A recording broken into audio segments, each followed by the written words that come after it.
J'avais une belle paire de couilles. Belle paire de couilles. Une belle paire de couillasses. Bon, c'est bon, c'est bon. Vas-y, vas-y. Je me réveille un peu. Oh, parce qu'il y a des gens qui vivent sous des cailloux.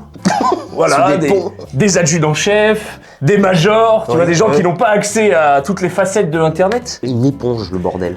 Oh, dégueulasse. Et on rentre, on arrive à Niamey, on fait Gao, puis Niamey, et quand on arrive à Niamey, on nous mélange même pas avec les mecs de Niamey, on nous met dans une zone d'exclusion, tu vois, pour les gens de passage. De pestiférés, ouais. Ouais, de pestiférés. Quand vous entendez des trucs très compliqués, il n'y a rien derrière. Bonjour à tous et bienvenue sur un nouvel épisode de La Tchatch. Aujourd'hui, je reçois un influenceur militaire que vous connaissez normalement tous. Je reçois Massacre. Hello, salut tout le monde. C'est un plaisir d'être avec toi pour la première fois aussi longtemps. Ouais, c'est vrai, c'est vrai. C'est la première fois qu'on fait une vidéo. Ça fait quoi? Ça fait 3 ans qu'on se connaît. Ça fait 3 ans qu'on vieillit à distance. Ouais, on a fait des vidéos en télétravail, c'est-à-dire qu'il m'a dit ouais, tu peux me faire une scène là dans votre local avec des armes. On a dit ouais, bah vas-y, on a monté ça avec Alex, mais on t'a jamais eu physiquement dans notre local. Voilà, donc bah bienvenue. Merci, bienvenue. merci beaucoup. Donc là, tu vas être coincé avec moi pendant 40 minutes. Je sais pas où on va les gars. Bon bah voilà, hein, abonnez-vous.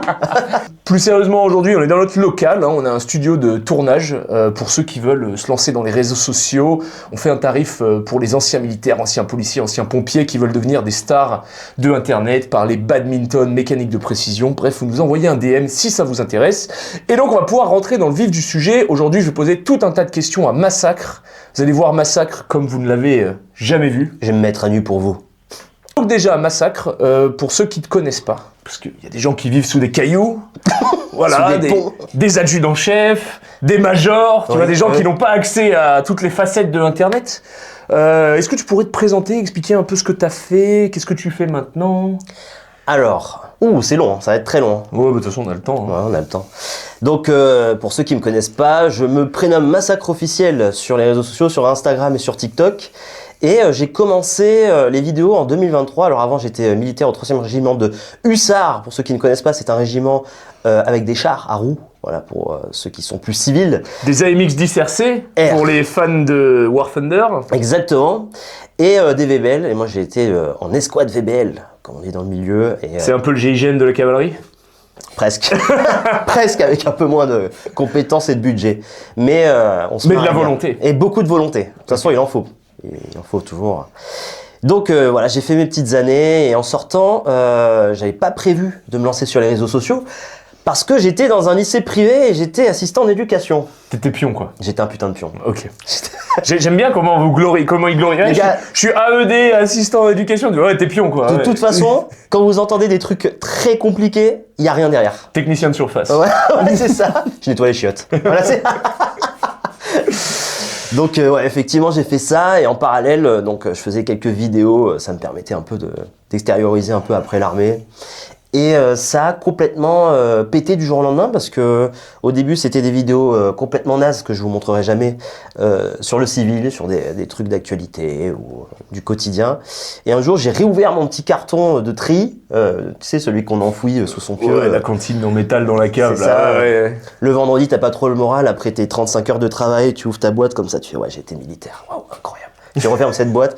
Cette fois-là, je l'avais ouvert et j'avais fait une petite vidéo avec une UBAS et j'avais fait un petit scénario pourri sur l'armée. Et mec, massacre né quoi. C'est pas beau.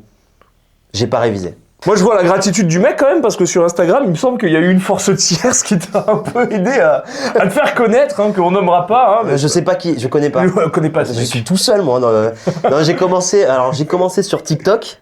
Et mais très content parce qu'en fait, moi, quand j'ai commencé l'armée, dans toutes les popoles, tous les jours, j'entendais parler de Mike Echo. Je sais pas si tu connais Mike Echo. Oh, un fils de pute.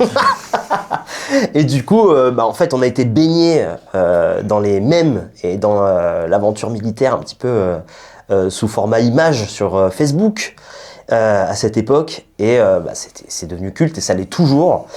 Et un beau jour, donc Massacre, je crois que j'avais à peu près 18 000 followers, comme on dit en anglais, j'adore l'anglais, sur TikTok. Et j'ai reçu un petit message d'un certain lieutenant criminel. Voilà. Il est ici. Et il m'a contacté, il m'a dit « C'est bien ce que tu fais, ça te dit de te lancer sur Instagram ?» Et j'ai dit, bah ouais, complètement, je me lance. Et il m'a donné beaucoup de force, et il m'en donne toujours. Et ouais, je sais, il me rase également quand je suis quelqu'un de bien. Et non, mais c'est vrai, c'est important de le rappeler. Et en fait, effectivement, bah on est toujours un peu dans cet état d'esprit de collaboration. Et dès qu'il y a une connerie à faire, bah on est là, quoi, avec grand plaisir. On est dans la même bouse. Inch'Allah. Dans ce même monde de fumier. Alors moi c'est vrai que en fait forcément j'ai Mike Echo qui à la base est une page de mèmes qui a subi des évolutions puisque quand je me suis lancé sur Facebook, il y avait moins de censure déjà. Ouais. Donc du coup, typiquement, les premières classes avaient des têtes de trisomiques. Les lieutenants, j'avais trouvé une tête d'un mec qui avait des chicots pourris avec une vieille tête de pucelard. Bon, évidemment, au fur et à mesure qu'on arrive dans le Covid et que les gens se sentent ouverts sur le monde et sur l'inclusivité, évidemment, j'ai commencé à me manger des bans toutes les 5 minutes. J'avais un peu une life où même des fois je me prenais des bans sur Mike Echo et du coup pendant 30 jours je pouvais pas utiliser Messenger. Genre moi j'ai été dans la prison Facebook mais comme personne ne connaît. Genre ça m'est arrivé des fois, il y avait pendant un mois on postait rien sur Mike Echo. C'était pas le manque d'inspiration, c'était juste qu'en fait on était bannis. J'avais même plus le droit d'exister. Mon père il m'envoyait un message sur Facebook, je pouvais que lui mettre des vues, j'étais obligé de l'appeler pour lui dire ouais je suis banni de Facebook. Ah je savais pas que c'était possible à ce point-là. C'était méga strict. Donc du coup après on a évolué sur Instagram qui était plus permissif. Et en fait, moi, j'ai pas vocation à être un mec qui, 10 ans après avoir quitté l'armée, après avoir fait un pauvre lustre et 4 missions, vit comme un adjudant-chef, tu sais. Genre ceinture troupe de marine, t-shirt, crochetien, genre j'ai pas vocation à être comme ça. Et c'est vrai que moi, j'avais envie d'ajouter un 109 sur Mike Echo, et je trouvais personne qui avait de longévité. En fait, sur Internet.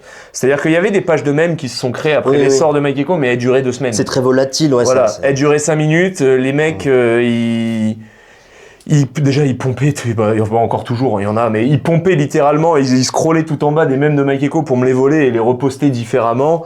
Mais ça avait pas de longévité et ça avait pas surtout l'aspect salé que Massacre avait. Voilà, c'est-à-dire que moi, quand j'ai vu les premières vidéos de Massacre, je me suis dit, ok, le mec, il a du sarcasme, il a du sel.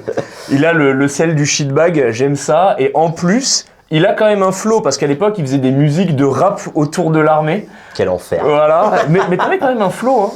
Ouais, j'essaye d'avoir 2-3 trucs de temps en temps, effectivement. Non, franchement, tu rappais plutôt bien. Enfin, pour un truc amateur fait dans un salon, en utilisant des figurants allant de sa gonzesse à son voisin ou je sais pas quoi. Genre, je me suis dit, pour un truc de clodo, c'est vachement bien monté quand même. Bah, on s'est adapté, hein, avec, c'est comme l'armée, hein, rusticité, hein, et finalement, on arrive à faire des trucs, avec, zéro, avec rien du tout. Zéro, nada. Ouais, la bite sur le couteau. Sur le couteau, sur le nif. J'essaye de parler un peu anglais parce que je sais qu'il a vécu en Angleterre, donc voilà. Ouais, moi je triche. J'ai vécu en Angleterre, ma gonzesse, elle est américaine. Je triche. Ouais, c'est pas grave. Donc c'est un parcours très très particulier où il a fallu se réinventer et s'adapter surtout parce que bon c'est pas. Et s'adapter, c'est dominer. Et s'adapter, c'est dominer. Ouais. Ça fait très officier comme. Non, j'aurais dit comme ça. Ouais, s'adapter, c'est dominer. Donc en fait ça a été incroyable. Donc voilà, on en est encore là aujourd'hui. Et pourvu que ça dure. Hein. C'est vrai, on en parlait avec Alex, du coup qui est dans le bureau d'à côté, hein, qui travaille pendant qu'on fait une vidéo de Grand Quignol, hein, d'ailleurs. C'est pas grave, moi mon travail se décale sur après. Donc, d'accord, ok, voilà, super. Je repousse à demain ce que je peux faire aujourd'hui. Fais des cumuls de mandats, le frérot. Mais on en parlait, c'est vrai que moi quand je me suis lancé sur Mike Echo, à l'époque je faisais des mèmes, j'étais un peu la personne à abattre, tu vois. Genre vraiment, je me souviens une fois, j'avais fait un montage sur, j'avais pris une nana au-dessus d'une bouche à incendie avec de l'eau qui coule et j'avais mis random meuf du Hermed quand elle voit un Land Rover avec des FS dedans. Et ça tire la foudre. Mec, c'était au tout début de Témis et tout, c'est parti, mais monté crescendo sa mère. Mais toi, t'étais encore d'active ou ouais, j'étais encore d'active. Quand j'ai créé Mike Echo, j'étais à Barkhane d'ailleurs. Donc c'était le sel de la mission qui m'a motivé à monter une page de shitbag. T'avais besoin d'extérioriser. Ah ouais, non mais c'était la défoulade. Et d'ailleurs, je pense que si tu creuses à l'époque jusqu'à 2018, je pense que là c'est où j'ai fait les mèmes les plus terrains et les plus salés, tu vois. Je pense que maintenant aujourd'hui que je suis civil, que tu sais je suis chef d'entreprise, que voilà. Ouais, tu modères. Et il a pas d'off-com depuis le début, je précise, hein, il est vraiment solo, quoi. Voilà, donc mais à l'époque ouais, c'était très très salé et j'étais un peu la personne à abattre. Je me souviens apparemment, il y avait des mecs qui m'ont envoyé des DM, ils me disaient ouais, sur la place du rapport, le colon, il a dit qu'il allait porter plainte contre ta page. Tu vois, C'est le genre de nouvelles qu'on n'a pas forcément envie d'avoir. Et toi, t'es là comme ça entre garde et détachement d'instruction et mission de tir et mission de ci, de ça dans le désert. Et t'es là, tu te dis waouh, je suis en OPEX et à tout moment je prends un vol bleu parce que. Mais toi, c'est dur parce que en fait, toi, en plus, t'as commencé Mike Echo dans une période où la communication extérieure à la communication militaire, elle était impossible. Enfin, Ouais. dans le terme, enfin dans le sens où c'était non pour tout le monde, quoi. Je pense qu'ils le reconnaîtront jamais, mais le fait d'avoir fait Mike Echo les a aidés à évoluer sur leur com, je pense. Mais à l'époque, en tout cas, oui, c'était Verboten. Et la deuxième fois où vraiment j'ai eu chaud au cul, en gros, il y a bon, à l'armée, de temps en temps, il y a des petites bêtises. Voilà, l'armée, c'est constitué d'humains. Les humains, ça fait des bêtises. L'erreur est humaine. For sure. Bon, il y a des types d'un régiment que je nommerai pas. Un soir, en OPEX, soir de Noël, si je dis pas de bêtises, après une claque et une embrouille, il y en a un qui a dégainé son PAMAS et qui a tiré sur son collègue. Son collègue va très bien, d'ailleurs, je le vois à peu près une fois tous les 2 mois. Ok. Donc il va très bien, hein, il s'en est remis, pas de problème. Le mec qui a tiré est en prison, enfin a fait de la prison en tout cas, de ce que je me souviens. Mais du coup, j'ai fait un mème où j'ai mis un mec avec genre un Uzi sorti d'une Cadillac et j'ai mis POV, tu fais Noël avec le régiment en question. Tu les as cités en plus. Aïe, aïe, aïe. Donc là, évidemment, guerre et veine. Donc là, mec, c'est parti méga loin. Et j'ai reçu un message en mode je vous rappelle que vous... À l'époque, j'étais en Vigipirate, d'ailleurs, Ok. c'était mon dernier Vigipirate. Je vous rappelle que vous êtes encore d'active et tenu à des obligations. Genre vraiment, il y a un mec qui m'a envoyé un pavé, je sais pas d'où il sortait, mais ça se voyait que l'enquête est en cours, machin, nanani, nanana. Ok. Et du coup, je suis arrivé, il y a un mec qui m'a envoyé un message, il me dit « Ouais, bah écoute, ça va, je suis à l'hosto, ton mème, il m'a pété de rire. Le paradoxe. Et moi, j'arrive et je lui dis « Est-ce qu'on peut passer te voir à l'hosto ?» Il m'a dit « Ouais », je lui ai ramené des patchs et je lui ai dit « T'as été touché combien de fois ?» Il m'a dit 6 fois. Je lui ai dit « Ok, je te ramène 6 patchs Mike Echo. » Je rigole, mais je pense que à l'instant T, ça devait être transpiration quand même. Hein. Mec, bah en fait, oui et non, parce que j'étais sur ma dernière année, enfin mes 6 derniers mois. Ouais, donc un peu de relâchement. Donc si tu veux, je commençais à devenir un peu un mec, tu sais, quand tu lui donnais un ordre, il fait des « Ouais, reçu. Ouais, bien vu. Ok, il y a des mots en plus, il y a des mots en plus. Bien vu, sergent. Des Ouais, mots ouais. parasites, comme on dit. Ah, Voilà, je commence à devenir un shitbag. Ok, ok. Donc, si tu veux, bon, j'étais plus en transpiration à l'époque à Barkhane. ok. Parce que là, j'étais première classe CME. J'avais 1 an et demi de service, Ouais. parce que je suis parti assez tôt au CME. J'avais 1 an et demi de service. Globalement, j'étais quand même premier cul à la 4e compagnie du 21 RIMA. Donc ça veut dire que chaque connerie se payait en tuque ou en punition salée. Ouais. Sur une mission de merde et éprouvante. Là, je me suis dit, wow, je vais me faire laver pendant 2 semaines pour ensuite finir en vol bleu, quoi. Là, franchement, j'avais quand même Ouais, des je couilles comprends. un peu. Puis ouais, t'es un petit peu loin en plus de la civilisation. Ouais, et puis là, ouais, c'est ça, il peut t'arriver des choses, quoi. Je suis un peu isolé, quoi. Voilà. Seul avec moi-même. Et donc du coup, c'est vrai que après ça, quand je suis sorti de l'armée en 2021, ils ont commencé à être plus open, qu'ils avaient une spécialité, c'était m'inviter à discuter, me demander des idées, puis après mon idée sortait sous une autre forme. Donc du coup, Adapté avec la sans moi, mais voilà, non mais c'est Bon, ça reste un contrat comme un autre, quoi. voilà, non mais c'est sympa. Des fois, ils m'ont payé le café, pas toujours, hein. Des fois, c'est moi qui ai payé aussi. D'accord. Et voilà. Ça- mais- merci, tu les remercies, facile. Et puis, je crois qu'en 2023, ils ont complètement switché. Genre, ils ont commencé un peu à se dire, on a peut-être des mecs qui sont potentiellement influenceurs. Il y avait des mecs, notamment, je pense à Coach Wing, je crois qu'il s'appelle, gros Renoir solide. Ah, avec le des gars qui rangées fait d'abdos. 200 pompes sans s'arrêter, là, Ouais, je ouais. vois très bien qui c'est. Et ils se sont aperçus, l'armée, qu'ils avaient des influenceurs qui, tu sais, qui se manifestaient pas Oui. en tant que militaires, comme Pépère le Vilain, qui avait un gros TikTok avec des millions d'abonnés. Et là, ils se sont dit, ok, on va recycler ces mecs-là et leur proposer d'exister en médecin. Et de faire du contenu. Et ils ont aussi créé leurs influenceurs pour justement pallier on va dire, à l'influence des brebis galeuses et des mecs qui disent « Hey, j'ai fait 5 ans d'armée, tu vois, genre, voilà. Et maintenant, aujourd'hui, je pense qu'ils sont beaucoup plus décoincés sur la com. Complètement. Voilà, maintenant, même toi, ils t'invitent. Oui, bien sûr, bien sûr. Ouais, effectivement, bah là on a complètement vécu une révolution en termes de communication avec l'institution, mais ça allait super vite. En même temps, les réseaux sociaux ont pris tellement une place importante dans la vie au quotidien. Enfin, moi, bon, je travaille avec les réseaux sociaux, mais moi je pense que quand on regarde tous notre temps de connexion sur le téléphone, on n'est pas loin du 8-9 heures par jour, quoi. Ah ouais, non, c'est clair. Donc en fait, évidemment qu'il faut être présent sur ce fuseau-là, 8-9 heures. Voilà, tu vas forcément tomber sur pour toi, sur l'algorithme, sur un gars en BME en train de faire une dinguerie. Ouais, c'est clair.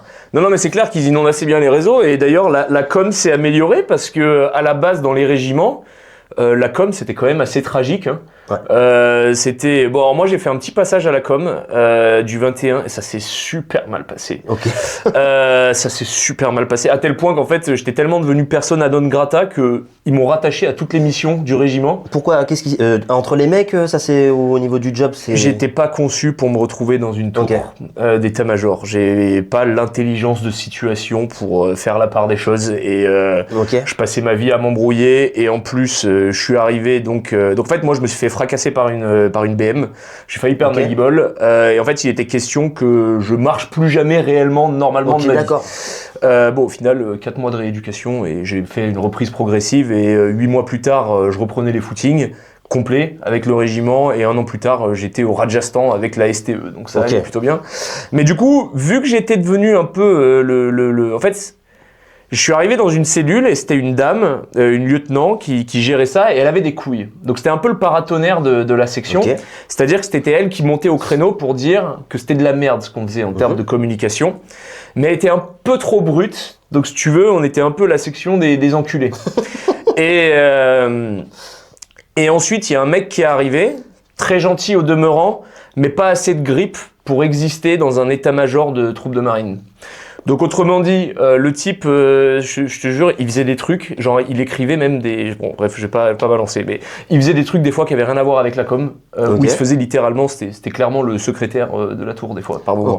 Et du coup, moi, je sais même plus si j'étais caporal ou premier cul à ce moment-là, mais j'ai commencé un peu à m'insurger, tu vois, à dire mais attends, on fait n'importe quoi, il y a la SAED, donc on va dire l'équivalent des GCP au 21 RIMA, qui fait un truc méga stylé, descendre à la corde, je sais pas où. On peut pas faire des photos de ça, bah non, parce qu'il y a le maire, il vient manger des petits fours à la cantine.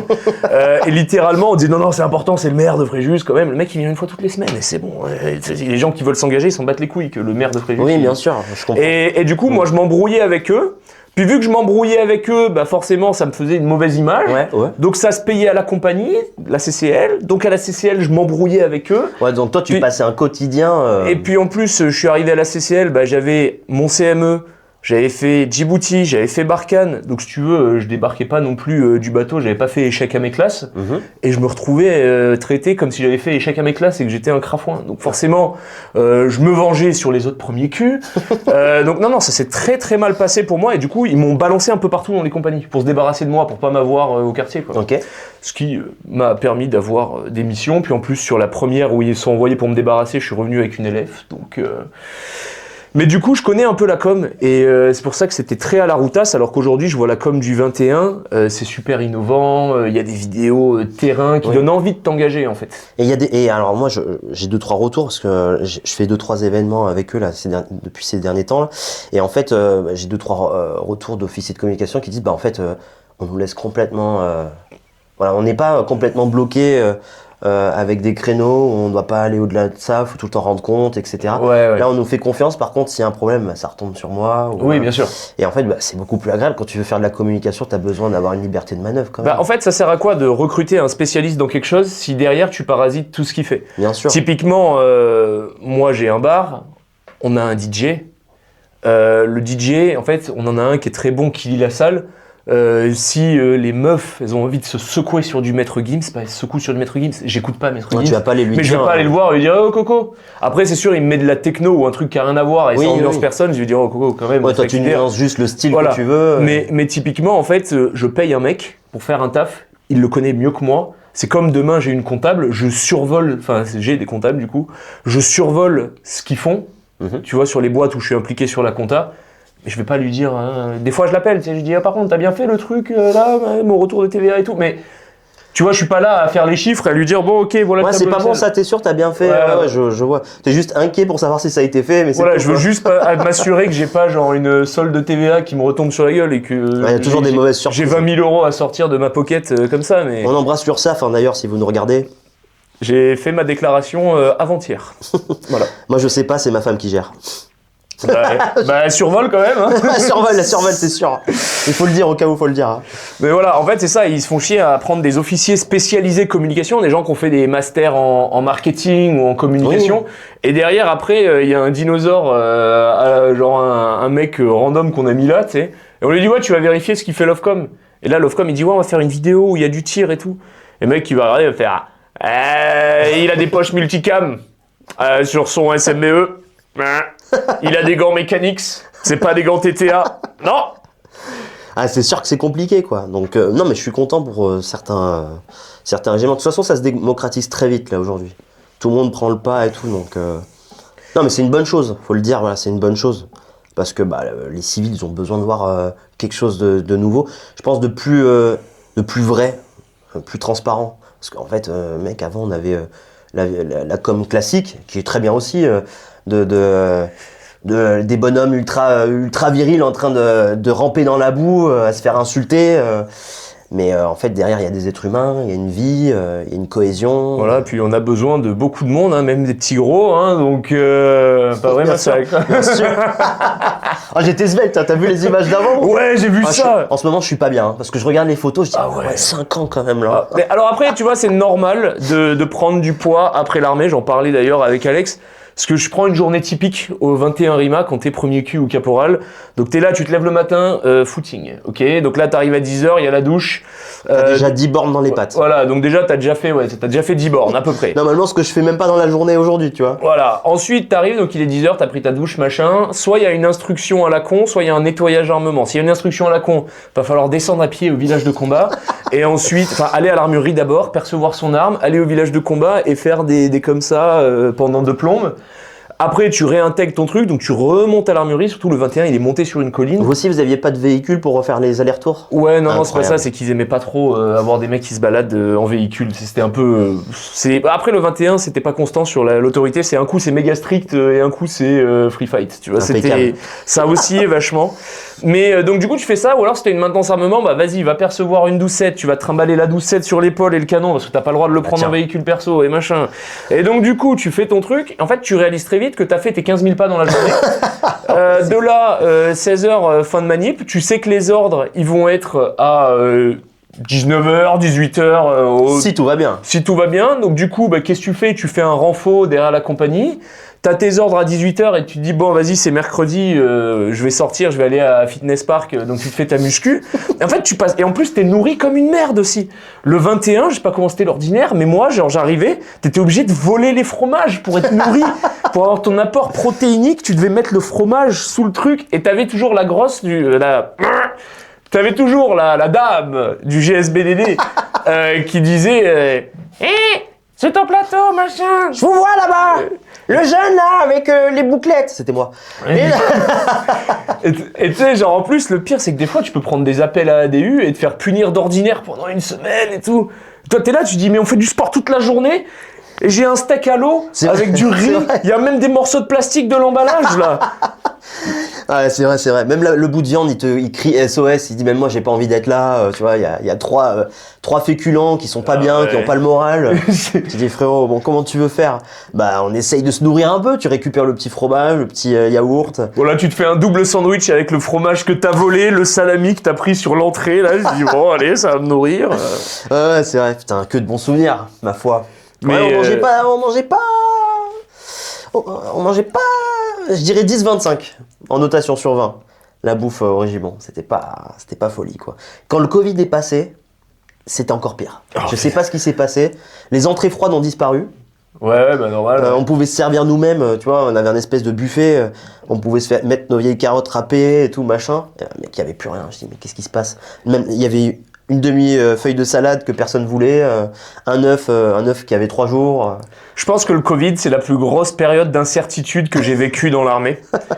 Parce que tu sais, quand tu regardes un film genre 28 jours plus tard, tu vois l'armée, elle déboule, elle flingue des citoyens et tout qui sont infectés, tu vois, tu te dis bon, là, déjà, tu vois, ça commence, déjà, je m'en souviendrai toujours, donc je venais de rentrer de mission, et donc ma quatrième et dernière mission à l'étranger, et on nous convoque tous à l'amphithéâtre. C'était en quelle année ça? 2000, au moment du Covid, là, quand il y a eu les confinements, okay. Là, on est 2 mois avant le confinement. Ok. Un mois avant le confinement, peut-être, je sais pas. On nous convoque tous à l'amphithéâtre du régiment. Donc, il y a 500 personnes dans l'amphithéâtre.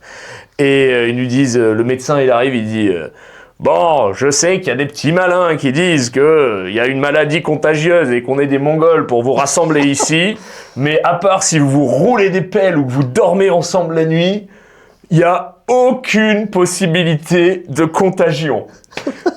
Donc là, et il fait, en plus, vous êtes dans un régiment des troupes de marine, vous êtes censé être physiquement capable, donc ça touche que les vieux et les bébés, vous êtes en pleine forme. Pendant ce temps-là, il y avait genre des mecs qui ricanaient, genre le major qui fume 30 clopes pour faire 1006 au coupeur, ouais, ça y est.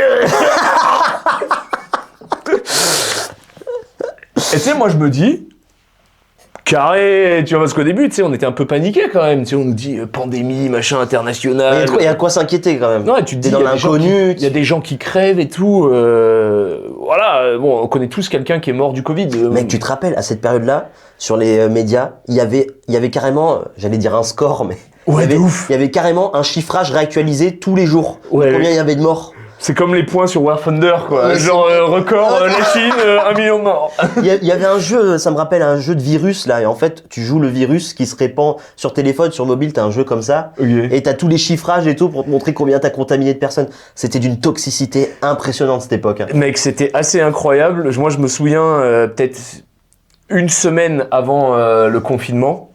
Donc, je suis en train. Bon, j'avais plein de meufs quand j'étais à Fréjus. J'en avais à Saint-Laurent, j'en avais à Nice. Je faisais des tours avec ma moto, je lui mettais des kilomètres. Je me souviens, j'allais à Saint-Laurent-du-Var chez une de mes meufs. Et genre sur l'autoroute, il y avait marqué pandémie, limiter les déplacements et les contacts. Wow. Et je me disais, waouh, l'angoisse, c'est sérieux, quoi. Et là arrive. Donc le confinement. D'ailleurs, mon dernier jour, avant le confinement, je suis allé à un date Tinder avec une meuf qui m'avait mis des photos d'elle d'il y a 5 ans. J'ai gâché ma dernière night de freedom, donc j'étais très énervé. Et bon bref, c'était un samedi, et confinement obligé. Donc là, ils mettent tous les sous-off en télétravail. Ok.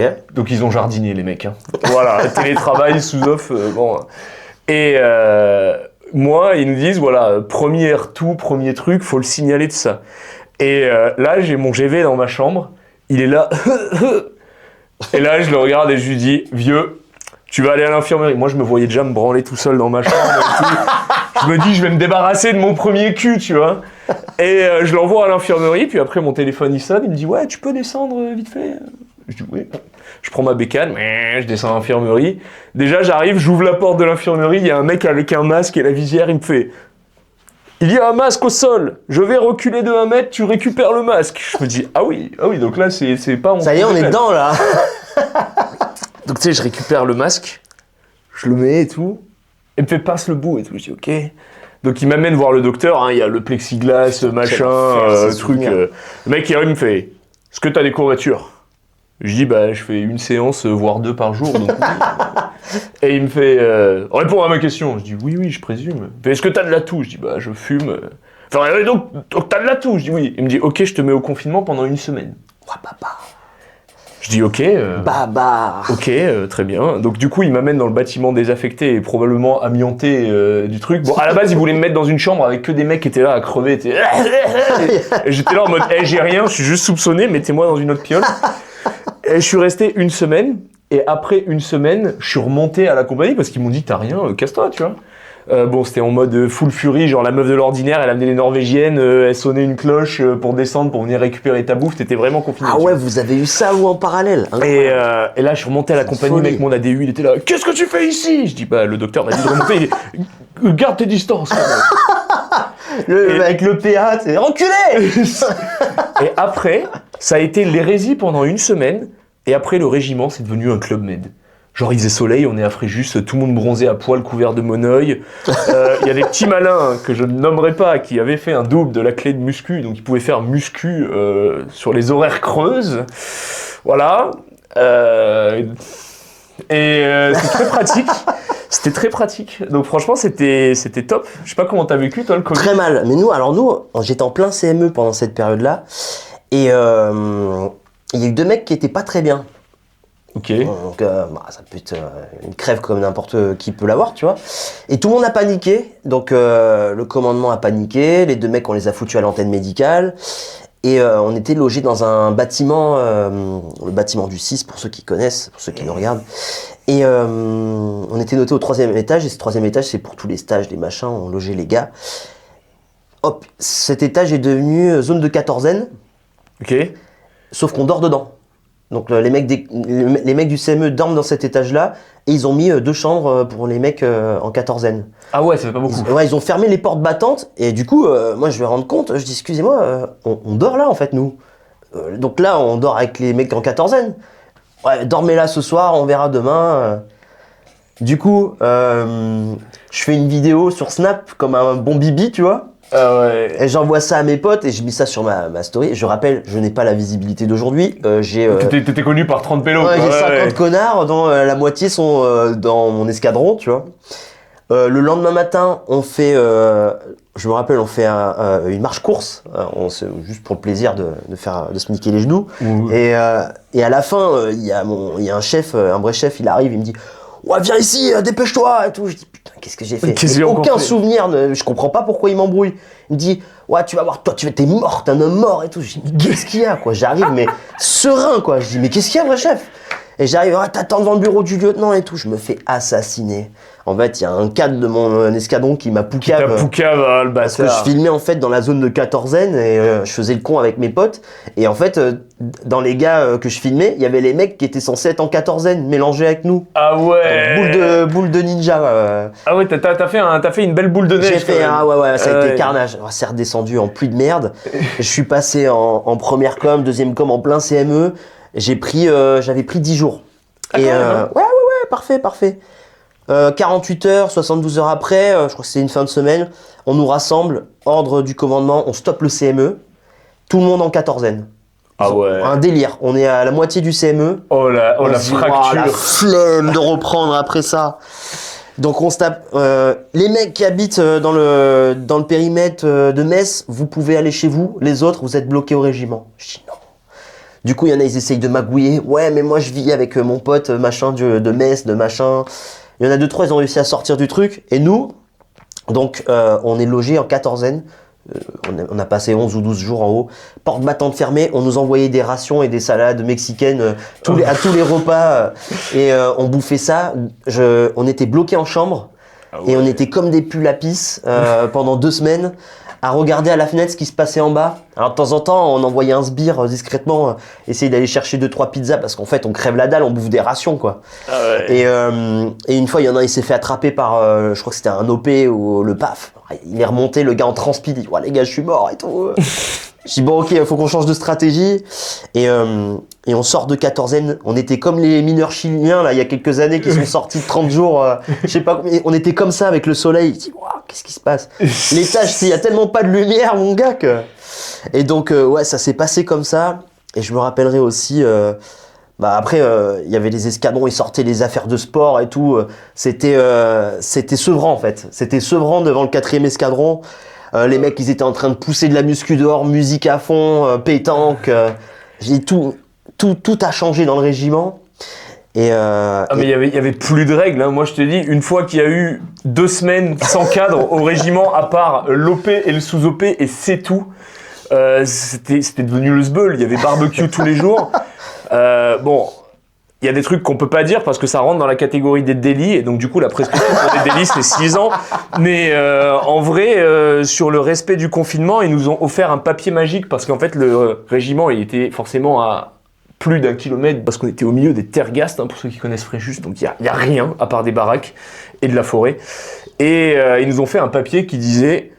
Moi, ils avaient fait sur mon truc, il y a marqué « Le caporal Roméo exerce des missions d'intérêt national et a l'autorisation de circuler librement sur le territoire national. » Je te fais pas un dessin, on s'est compris. Voilà. Donc du coup, voilà, c'était geste barrière appliqué méticuleusement. Voilà, et puis en plus, C'était une période de solitude pour beaucoup de femmes dans la région. J'avais une moto. Il perd pas le nord. Il perd pas le nord. Mais du coup, on était assez libres. Donc en fait, on faisait des méga courses, on faisait des méga soirées tout le temps, et c'était, franchement, mec, j'ai jamais été aussi bien au régiment. J'ai un souvenir même une fois, avec un pote, on se faisait séance de muscu le matin. On le faisait absolument pas dans la salle, hein, on n'avait pas les clés. Hein. Mais, du coup, après la séance de muscu, on se retrouvait dans l'Effortum, donc le village de combat, couvert de monoeil, enceinte avec musique mexicaine et planche aluminium, et on bronzait. Et une fois, mec, mon collègue, il me demande de lui mettre du monoeil dans le dos, donc mets-toi l'image. On est en short troupe de marine rentré pour bronzer un maximum pour pas avoir de traces. Je suis là en train de lui appliquer du monoeil sur le dos. Et là, il y a un mec de l'usine, là, tu sais, les mecs qui font le casernement, qui était en train de longer le grillage, et nous on s'était cachés dans une petite clairière, tu vois. Et là il nous voit genre pec huilant, moi en train de masser mon pote comme ça, avec genre de la petite musique lounge, petite serviette, petit pique-nique. Et là le mec il a eu un moment d'effroi, il nous a regardé. Qu'est-ce qui se passe? Et j'ai regardé, je lui ai dit, on n'est pas pédé, juste on bronze pour rentabiliser le Covid. Et le mec il a dit, j'ai rien vu et je vais faire comme si j'ai rien vu. Ah, vous lui avez refait sa journée à lui. Ah non, il était traumatisé le man. Là il s'est dit, il y a des marsouins, ils se tapent dans l'arrêt à côté de l'Effortum. En plus c'est vrai que quand tu regardes, si je devais faire un date dans la forêt avec une meuf, c'est exactement comme ça que je l'aurais organisé. Petite couverture pour être bien à l'aise et pas avoir l'herbe qui gratte, le monoeil, la musique, le rosé et tout. Genre vraiment, on était sur un truc de maxi. Mais mec, on peut tout dire, c'est à cause du Covid. Voilà, faut le dire. Ah ouais. Et ce qui était assez génial, c'est que du coup, ça a été comme ça pendant un moment, mais à l'armée, comme toujours, il y a un mec qui nique tout pour tout le monde. Et là, en fait, le problème, c'est qu'il y avait plusieurs mecs qui ont tout niqué, mais en même temps. Déjà, il y a un mec, un Tahitien, qui était tellement bourré qu'il a réussi à se chier dessus et à répandre sa merde dans tout le couloir d'une compagnie. Donc évidemment, il s'est fait choper, puis ça, tu sais, ça remonte à l'OP, puis ça remonte au chef de corps, puis ça remonte au CDU. Du coup, ouais, ton mec, il s'est chié dessus, il en a foutu partout. Donc les CDU ont commencé à faire des passages succincts dans les compagnies, tu sais, de temps en temps. Et moi, dans ma compagnie, il y avait un mec, mais un crafouin ultime. Genre vraiment, un mec... s'il n'y avait pas l'armée, il serait clochard. Ouais. Genre vraiment un mec... On en connaît tous. Voilà, genre le cassos du régiment, vraiment. Et lui, en fait, vu que c'était un crevard, plutôt que mettre des dosettes dans sa CNCO, il descendait à la popote et il niquait celle de la popote, tu vois. Ok. Et un jour, il arrive, calbute, descend à la popote dans le couloir commandement, à côté du bureau du CDU, beubard. Parce que évidemment, vu que c'est un crafouin, tu sais, il s'est pas dit, il faut quand même que je sois à peu près rasé, vu qu'on est techniquement en train de travailler, tu sais, genre au moins garder l'illusion. Il arrive beubard, de fils de pute, cheveux longs, calbute, torse poilu, voilà. Et il y avait le CDU qui était passé récupérer un papier, et on avait un CDU, il était... Et là, il le voit. Et là, à partir de là, mec, c'est là que la grasse mat a été finie. Il y avait Rasso, fallait montrer que t'étais rasé, en tenue, prêt à disposer en mesure 2. C'est reparti comme avant. Et c'est reparti en mode comme si on était vraiment à l'armée. Mais il y a eu 3 semaines et de demie latence où le 21, genre vraiment c'était les moments les plus relaxants que j'ai eu à l'armée, quoi. Tu faisais ta life. Genre tu voulais aller voir ton pote, t'allais short, claquette, torse nu, clope derrière l'oreille, il y avait personne qui disait Ouais, bah écoute, hein, j'aimerais bien un jour qu'on puisse revivre ça. Bah maintenant, moi j'aimerais pas, je suis chef d'entreprise, donc j'ai besoin de travailler, j'ai pas de salaire. Mais mec, tu sais, nous, attends, tu me fais penser à un truc. On était au Mali, donc nous c'était en plein Covid aussi. C'était en 2020-2021. Bah, on a plusieurs trajets à faire, et en fait, avec le Covid, il y avait des délais qui faisaient en sorte que tu puisses être détecté positif avant d'arriver sur Ménaka, quoi. Et bah mec, on a réussi à avoir des cas à Ménaka. Donc nous, on faisait la guerre avec nos masques. On était en plein poste avancé avec nos masques. Oh là là. On avait une boîte pour tout un carré vie pour délai indéterminé. Oh l'enfer. Du coup, on nous disait ouais les gars, je veux tout le monde avec un masque et tout, mais en fait, on en a qu'un. Du coup, on épongeait nos masques et tout, mec, c'était carnage. Ça va rendre, j'ai connu la pénurie de masques, surtout au tout début, hein, parce que même toute la France, en fait, on avait pas. Et t'avais des masques, mec, ils tenaient une semaine. Une éponge, le bordel. Oh, dégueulasse. Et on rentre, on arrive à Niamey, on fait Gao, puis Niamey, et quand on arrive à Niamey, on nous mélange même pas avec les mecs de Niamey, on nous met dans une zone d'exclusion, tu vois, pour les gens de passage. De pestiférés, ouais. Ouais, de pestiférés. On arrive à l'aéroport. On était à côté de Fréjus. Je sais plus l'aéroport, putain, bon, bref, tout ça pour finir dans un camping à Fréjus. Voilà, on était à proximité. Ouais, les gars, on arrive en avion, c'est pas je regarde dans le hublot. Mec, il y a que des gens en blouse blanche avec des masques, des barrières avec des rubalises partout. T'as fait l'exercice triton toxique, quoi. Genre décompté NRBC. Nous, on est loin de tout ça. On voit ce qui se passe dans l'actualité parce que les 2 premiers mois, on n'avait pas internet, mais après, les FS, ils sont arrivés avec la Wi-Fi. Très sympa. Sympa, merci les gars. Bismillah. Merci Takuba. Heureusement que c'est arrivé. Et les mecs, en fait, là, je vois ça à la fenêtre. Je dis, mais j'ai pas envie de descendre en fait de cet avion. Je veux ramenez-moi dans le désert. En fait, c'est pas beau, c'est un cauchemar. Du coup, 2 mètres de distance, on avance, on nous fout le test PCR dans le pif à la queue leu. Ah ouais, c'est des... Bienvenue en France, quoi. Il y a un mec, il y a un gendarme, il monte, et là, il nous assassine. Ouais, qui c'est, je sais plus s'il a dit l'enculé, mais il a dit qui s'est amusé à fumer en bas, à côté de l'avion et tout. C'était le lieutenant qui allait fumer sa clope juste avant qu'on descende, tu vois. Il a dit, ouais, ici, vous êtes plus en Afrique, ici, c'est moi qui commande, sinon vous finissez en garde à vue avec moi. Je dis, ouais, j'ai pas envie de revenir dans ce pays. Ouais, tu m'étonnes. Tu parles d'officier qui fait des conneries. Notre CDU qui était... Vous êtes des militaires, et donc la consigne, c'est d'appliquer les gestes barrières. Si l'un de vous a le Covid, il s'est mis inapte volontairement au service. Devine qui c'est le seul clampin de la compagnie qui a eu le Covid? CDU. Ah ouais, bah écoute, hein, voilà. Ouais, non, mais c'est hop là, ouais. Bon, à aucun moment il s'est mis des jours de trou, hein, visiblement. Bien sûr, il a géré. Je comprends, c'est parce que ma femme, voilà. Bon, tu sais, genre les autres mecs, ils ont pas de femme, quoi. Genre, ils se branlent dans un chameau. Voilà. Tout est basé autour de lui. Moi, j'ai un peu ce passé en noir et blanc dans mes souvenirs. Tu sais, un peu comme dans un film bien post-apocalyptique. Ah putain. Il y avait un escadron, c'était encore le 4, moi j'étais du 3.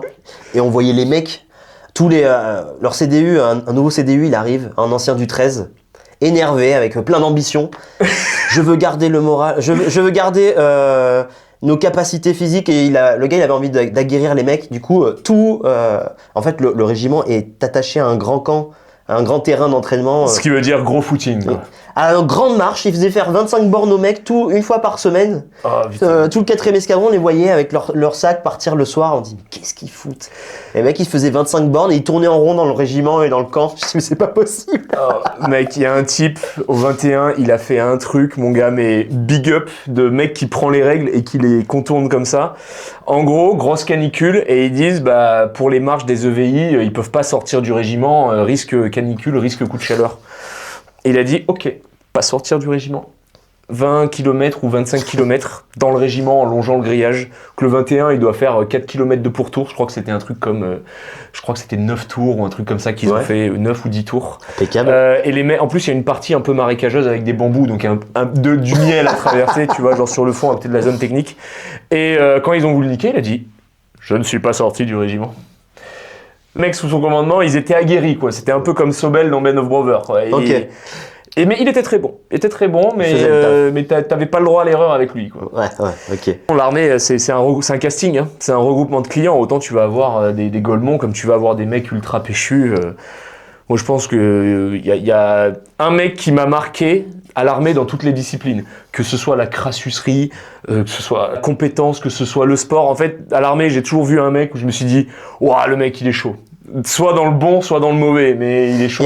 Moi, je vois que des clichés, moi, à chaque fois. Ouais, de ouf. Un mec, ça représente un cliché que tout le monde connaît. Ouais, de ouf. Un délire, quoi. Chaque fois que je parle avec un gars, il me dit, ouais, le mec que tu mets dans tes vidéos, là, quand tu joues ça, putain, on en connaît tout ça. Mais bien sûr qu'on en connaît tout ça. Que des clichés. Ah, mais en fait, c'est ça aussi la réalité de l'humour militaire. C'est qu'en fait, il y a des gens, ils disent c'est de l'humour militaire. Mais en fait, moi, des fois, je faisais des mèmes, c'était des situations vécues au mot près. Tu vois, genre, en fait, j'attendais 2 semaines pour pas que mon chef de section il crame que c'était la section, et même en laissant 2 semaines, il disait putain mais il nous est arrivé exactement la même chose, et moi je lui disais ouais vous savez mon lieutenant, à l'armée tout le monde vit la même expérience, mais en fait c'est même plus des blagues à un moment c'était littéralement un reportage, tu vois. C'est ça, du docu. Genre tu sais, je pense que demain tu rentres dans les détails de la vie en compagnie à un type civil qui a travaillé en agence de com toute sa vie, et tu lui dis ce que t'es capable de voir un jeudi soir, ne serait-ce qu'un jeudi soir, pas un vendredi. Le mec qui dirait ouais non c'est... Ça me manque quand même ça, le jeudi soir ça me manque. Et en plus quand tu parles avec les anciens tu vois que c'était pire. Bon après il y a une part de mythomanie aussi chez les anciens. Moi je pense qu'il y a une exagération voilà, ouais, avec le temps. On a fait des patates au Kosovo, bon on a pris de l'huile Famas, ça avait un petit goût mais ouais, bien sûr mon adjudant, bien sûr. Non mais... Il y avait 2-3 mythos quand même, ou les maxeurs on les appelle comme ça. Des gars... Ça c'est marrant, nous le mot c'était flexeur. Les flexeurs aussi, bien sûr. Ah ouais, il y en a toujours un. Ouais. Putain, les histoires... déjà, quand il se passe un truc sur 24 heures, quand ça fait le tour, ça revient, tout est déformé, alors imagine sur 20 ans... Non mais gros, c'est comme... Moi j'ai pris... La seule fois où j'ai pris les jours de trou d'ailleurs, en gros, on m'a donné l'ordre de conduire après globalement 48 heures sans dormir, parce qu'on est terrain, un Gamco. Ce qui est totalement normal finalement. Voilà, quand j'ai dit mais je peux prendre des repos, on m'a dit non, t'es un marsouin, tu dois être à Fréjus avant 17h. Bon évidemment, grande ligne droite de Montpellier, là, le soleil, la funk, et je me suis réveillé sur le rail de sécurité, donc j'ai rayé l'aile de la bagnole. Je dis au mec à côté de moi, le chef de bord, je dis bon, on va dire qu'on s'est garé sur une boulangerie et qu'il y a un mec qui nous a enculé la bagnole.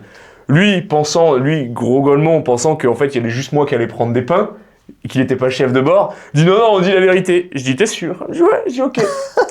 Je prends le téléphone, je rends compte, et là, le mec qui m'avait donné l'ordre de conduire, il me dit mais t'as pas fait des pauses? Et là, je comprends que je suis seul face à tout.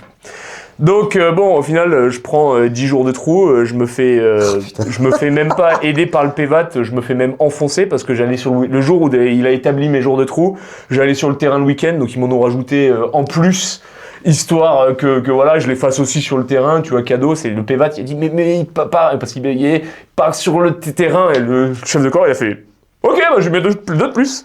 Ah, il est sympa, il met du rab. Ah ouais, non mais le PVAT, nous le PVAT, c'est quoi? Tu rentres, t'es innocent, tu repars, t'es condamné pour meurtre. Hein, il était trop fort. Et lui, c'est pas un PVAT, ça. Ah bah voilà, il était là pour toi, mais il le faisait pas exprès. Il essayait. Donc l'enfer est pavé de bonne intention. C'est pas de sa faute. D'accord, ok. Bah déjà après, voilà, si j'étais complotiste, je dirais ils nous ont mis un PVAT qui bégaye. Donc déjà, si tu veux, bon, c'était des bâtards. Déjà, ils voulaient pas qu'on soit défendu. Bon bref, je prends mes jours de trou, tu sais, et c'était pour un Gamco rayé. Et donc du coup, bon bref, j'ai pété l'aile de la Mégane. Et un jour, je suis comme ça à la compagnie en train de chiller, tu sais, et devant, et il y a des mecs sur le côté, je les entends parler, deux crapauds chefs, tu sais, Club Gitane 205 explosé, tu vois le genre, il y en a tous dans les régiments. Et je les entends, ils disent « Ouais, ils ont éclaté la voiture du chef de corps, il y en a pour 45 000 € de réparation. » Et là, je venais de me prendre les jours de trou, j'étais déjà un peu énervé, tu vois. Et là j'arrive et je me dis, tu sais quoi, je peux pas laisser dire ça. Et je dis, alors déjà c'était une Mégane, c'était pas la Mégane du chef de corps, c'était juste le même modèle, qu'on soit d'accord. Deuxièmement, ça coûte combien une Mégane? Parce que 45 000 € de réparation sur une Mégane. Il est arrivé, t'as voulu remettre les choses. Je fais surtout que là, la voiture, elle est encore perçue. Je l'ai vu passer dans le régiment avant-hier. Donc en fait, s'il y a 45 000 € de réparation, ça veut dire qu'on fait conduire des véhicules épaves à l'armée. Je dis, remarque, c'est possible. Perso, ça me choque. Et genre, les mecs, ils étaient là en mode, ouais, 45 000 €, machin. Frérot, la bagnole, au maximum, ils l'ont maxé à 8 500 et acheté d'occasion à l'Oxfam. Bah oui, ils en ont acheté 50 000, donc à un moment donné, t'as des tarifs dégressifs, quoi. Non, et c'était un peu le téléphone arabe, hein, l'armée, chez nous, on appelle ça Radio Marsouin. Il se passe un truc, puis à la fin, mec... Bah ouais, à la fin, t'as commis des crimes, quoi. Ouais, puis à la fin, en fait, je tapais de la coke sur le tableau de bord, et pendant ce temps-là, il y avait le chef de bord, une pépon, tu vois, genre... C'est pour ça m'a déconcentré, il a mis les dents, ça va trop vite. Non, mais c'est incroyable. Alors t'imagines sur 20 ans, le vieux juteux qui te raconte sa vie, tu dis frérot, là je pense que là, 30% de ton histoire, fake. Ouais, non, mais c'est ça. Et même, tu sais quoi, il y a même un autre truc qui est pire que ça, c'est qu'au final, tes souvenirs se teintent au fur et à mesure, parce que tu sais, on vieillit. Donc des fois, tu sais, t'as le souvenir d'une situation et tu vas la raconter comme tu t'en souviens. Et le mec à côté de toi, il va te ramener soit un élément que t'avais oublié, soit te dire, attends, et en fait, tu réalises que tu mélanges deux manips en même temps, t'es dans une. Ouais. Donc je me dis, tu le fais déjà en 5 ans, t'as 20 ans de souvenirs. accumulé, tu vois, ça fait des gigas. Ouais, ça commence à faire beaucoup. Donc un mec qui a genre 35 ans d'armée, il a tout vu. En vrai, il a tout vu. T'as de quoi faire un épisode de film, de série, de faire. On va faire une série un jour. Hein. Mais tu sais que ça c'est mon rêve, mais il faut de l'argent. Et bon, l'État préfère financer des trucs pas drôles. Mais genre en vrai, faire. Tu sais, il y avait une série qui s'appelait MASH à l'époque, faite par les Américains, où en gros c'est un avant-poste médical en Corée. Et les mecs, c'est des gros baisers, tu vois, genre ils se mettent des cuites, ils font des conneries, ils veulent pas être là, tu sais, ils sont là parce qu'en fait l'armée américaine, elle paye ton diplôme, mais après tu leur dois des années, tu vois. Ouais. Pendant la guerre de Corée, ils envoyaient les mecs sur le front pour aller charcuter des types, tu vois. Et les mecs, ils avaient pas envie d'être là, donc c'était un peu des appelés, tu vois. Et moi, je me dis, faire une série sur une compagnie, ça peut être génial parce que tu vas avoir des moments forts, entre guillemets, mais tu vas aussi avoir des moments absolument loufoques. Ouais, effectivement. Ah, ça peut être une très bonne idée, moi je le sens. Bah moi ça fait tu sais que j'ai déjà écrit des scénarios, hein. Genre franchement j'ai de quoi faire une saison sur le truc, on avait commencé à écrire, mais en fait tu manques de budget, faut des figurants, faut un endroit, faut du truc. Bon, si quelqu'un nous écoute et veut nous donner quelques millions, on a des idées avec Massacre, hein. Voilà. Hello. Voilà, puis en plus nous on a, pour le coup on a une infra où on peut tirer avec des armes et tout, donc Bolloré, moi d'ailleurs Bolloré, je ne te critique pas. Voilà, Moi j'adore Bolloré. J'adore ce que tu fais, et là le coup de dire ceux qui me critiquent, je les tège, je valide, voilà. Donc si tu veux nous financer, nous on sera pas ingrats. Voilà. Nous on va te, voilà, genre vraiment on te met bien. Un maximum quoi, vraiment.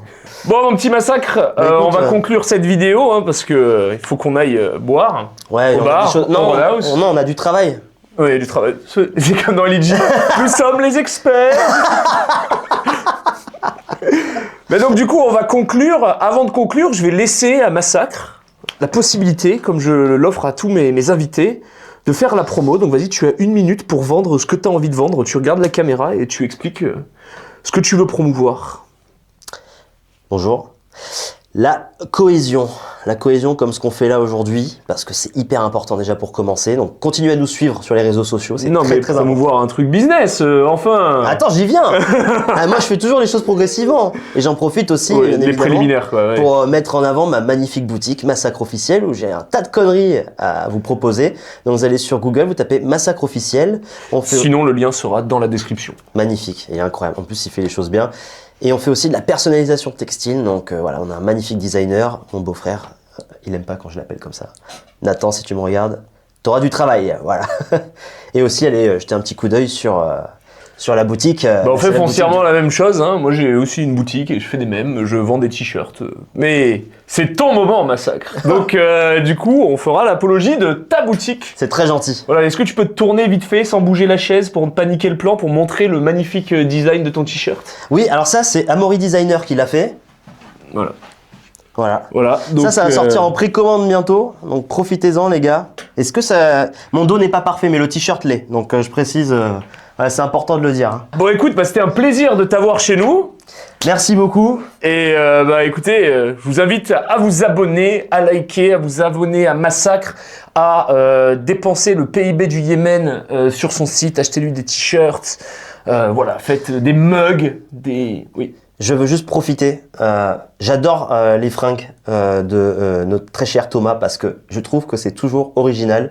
Et j'aimerais que en commentaire vous donniez votre avis. Qu'est-ce que vous pensez de ce magnifique haut ici présent? Voilà, j'attends vos commentaires avec impatience. J'espère que ça vous a plu. N'hésitez pas à vous abonner, à liker, Massacre, moi, tout le monde, bref, peu importe. Et on se revoit pour la prochaine vidéo.